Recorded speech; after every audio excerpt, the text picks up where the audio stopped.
Mark in Georgia, you're on the air with Red Beckman. God bless you, sir. Ever in our prayers. Can you hear me okay? Yes, I can. Okay, item one, I would like to see about, I understand you get annoyed about people who want you to do more, like you haven't given your hat and your coat and everything to this cause. I would like to see about getting a crew of volunteers to help you deal with all the massive emails you get. I'd like to see about getting people together to say, we'd like to help you sort through all this massive amount of incoming information and help you answer all the questions that people are asking. What I'd like to see, let me very briefly outline a video production I'd like to have called We the Jury, where we have, it's just like Pilgrim's Progress. You can tell the characters by their names. Pat Riot, go figure, he's Patriot. And he's dying of depleted uranium. And because you have a character that looks a lot like Lon Horiuchi, and go, who? The guy who murdered Sarah Weaver at Ruby Ridge.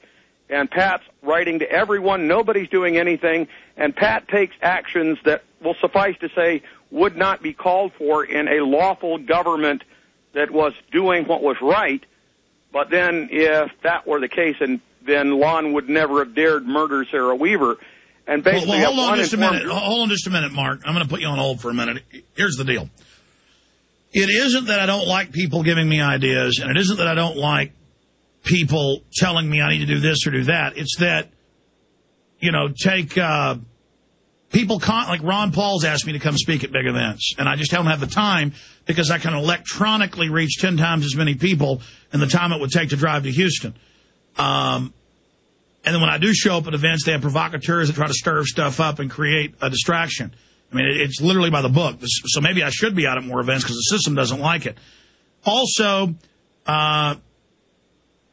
you know, there have been, like, say, Jordan Maxwell keeps begging me to come make a film with his material. I'd love to. I can't even get my own films done.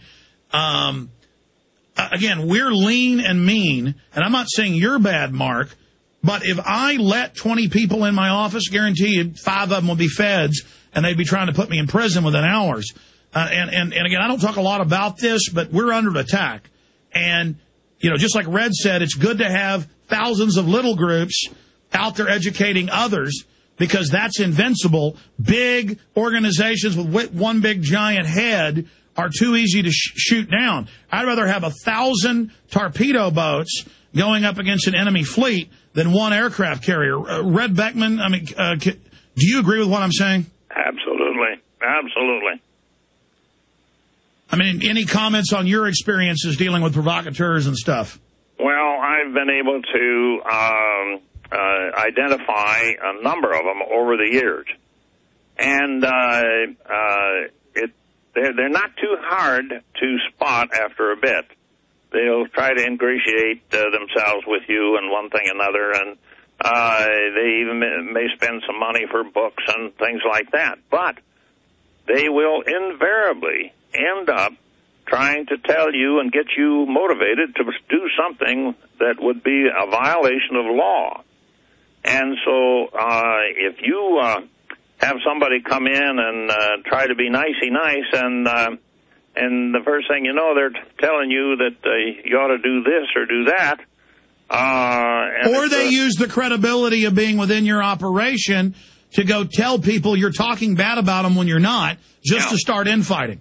Yeah, well, they're there, and of course, having all of these thousands of different organizations,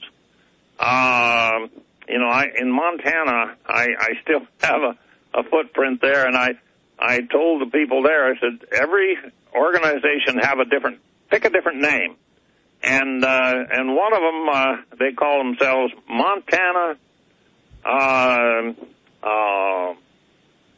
oh my goodness, a senior moment. From Ann Ryan's book, Atlas Shrugged. They call themselves Montana Shrugged. And they have hundreds of people in their organization. They're all put together or connected electronically. And what a name. Montana Shrugged. And then they're connected to other groups, and it's a headless system, to where the enemy can't defeat it. But Mark, write up your ideas, send it to us at Infowars.com. It would be great to be able to go through all the tips, all the stuff we miss, all the things we do. It's just that I also want to encourage listeners to not wish you could work for me or wish you could work with us or wish you could. You're out there as leaders. Start your own organization. If you believe in our information, post it, share it. I mean, again, we're about getting you to take action, not for us to then go do more. Because I really physically can't do much more except work smarter and launch new electronic operations against the enemy to spread our information more. And it's you, the listeners, that make that so effective. Let's go to Karen in Oregon. Karen, you're on the air. Thank you very much for all you do for the Patriot movement. The other day, I was listening to you, and Mike Rivero mentioned the national strike. Well, I am helping to put that together, and our goals are no global government, restore our Constitution, individual sovereignty, state sovereignty, limited federal government, no more voting machines or taxation without representation. What we are trying to do here is unite all of the fractionated groups all across this great country and have them get on the freedom train and totally economically withdraw and support this national strike April 15th through April 18th. Can you endorse this? Well, I have endorsed. I've said people on the 15th should not just have a strike against the New World Order. They should call the local media and tell them a strike's being organized in Austin or Dallas or New York or Portland or wherever it is, and have everybody call into talk radio, send letters to the editor, have protest on that day as well. And we don't need to have one big centralized, organized hub. But, yes, I do support a national demonstration and strike on the 15th through the 18th. I think people have just been saying the 15th, but whatever. Red Beckman, I appreciate your call, Karen. Red Beckman. Yes, I think that that is going to be a landmark in, American history. I think it's going to happen.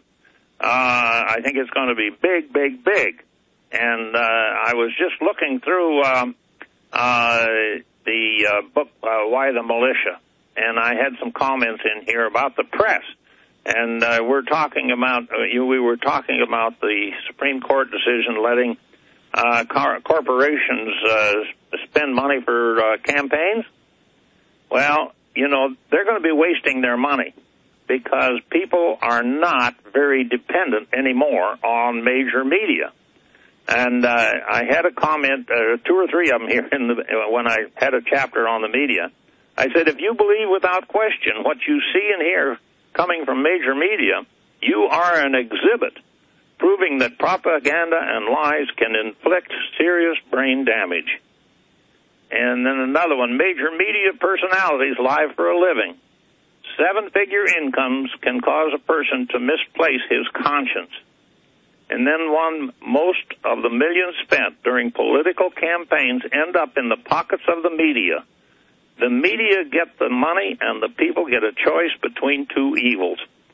Those days are over for the big money to come in and buy an election, because the newspapers, the media, the television media and such, they're panicking because the newspapers, how many newspapers have gone bankrupt? And you're going to hear about major media, TV and such, that they're going to be going bankrupt too. And people don't, they're just not relying on those media for their information. And so let them corporations, those foreign corporations, come in and spend their money with the media, and we'll just thumb our nose at the media. Well, that's right, and I appreciate your call, ma'am. The globalists are dead on arrival. They're going to get their world government, but it's going to die the day it's finally established, because humanity doesn't want to be slaves. And they want to use poverty and degradation to control us, but it's just not going to work forever.